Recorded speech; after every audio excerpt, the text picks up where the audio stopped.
Big boss Malayalam season 7 ലൈവിൽ ഇപ്പോൾ നടന്നത് എവിക്ഷനാണ്. ഈ ആഴ്ച എവിക്ഷൻ ലിസ്റ്റിൽ വന്നത് ഇവരെല്ലാമാണ്. ഓപ്പൺ നോമിനേഷൻ പോലെയാണ് നടന്നത്. എന്നാൽ ബിഗ് ബോസ് പേര് വിളിക്കുമ്പോൾ അവർ എവിടെയാണോ അവിടെ നിന്നുകൊണ്ട് തന്നെ നോമിനേഷൻ ചെയ്യണം. ആദ്യമായി അനീഷ് പറഞ്ഞത് നൂറയുടെയും സാബുമാന്റെയും പേരാണ്. പിന്നീട് ബിഗ് ബോസ് വിളിച്ചത് നെവിനെയാണ്.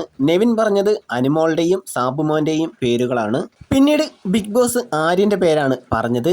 ആര്യൻ പറഞ്ഞത് അനീഷിന്റെയും ഷാനവാസിന്റെയും പേരുകളാണ്.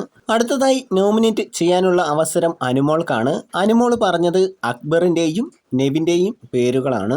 ടാസ്കിനിടയിലെ അക്ബർ ചെയ്ത കാര്യങ്ങളും നെവിൻ ഫുഡിന്റെ വിഷയവുമായി സംബന്ധിച്ചതെല്ലാമാണ് അനു റീസണായി പറഞ്ഞത്. അടുത്തത് അക്ബറിന്റെ ഊഴമാണ്. അക്ബർ ആദിലേനെയും നൂറയുമാണ് പറഞ്ഞത്. അത് വീക്കായിട്ടുള്ളവർ പുറത്തേക്ക് പോകണം എന്നായിരുന്നു റീസൺ.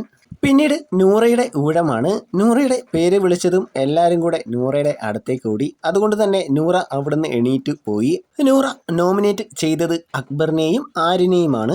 അടുത്തത് സാബുമോന്റെ ഊഴമാണ്. സാബുമോൻ അനീഷിനെയും നെവിനെയുമാണ് നോമിനേറ്റ് ചെയ്തത്. അടുത്തത് ആദിലയുടെ ഊഴമാണ്. ആദില അക്ബറിനെയാണ് പറഞ്ഞത്. അതൊരു മണ്ടത്തരം പോലെ തോന്നി. കാരണം അക്ബർ ഓൾറെഡി നോമിനേഷനിൽ വന്നിട്ടുണ്ട്. പിന്നീട് പറഞ്ഞത് അനീഷിനെയാണ്.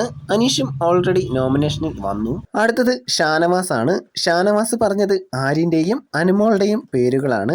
ഷാനവാസിനും ആദിലയ്ക്കും അനുമോൾക്കും ആര്യനും ഒരു വോട്ടുകൾ മാത്രമാണ് കിട്ടിയിരുന്നത്. ഷാനവാസ് പേരുകൾ പറഞ്ഞതോടെ ആര്യനും അനുമോളും എവിക്ഷൻ ലിസ്റ്റിലേക്ക് വന്നു.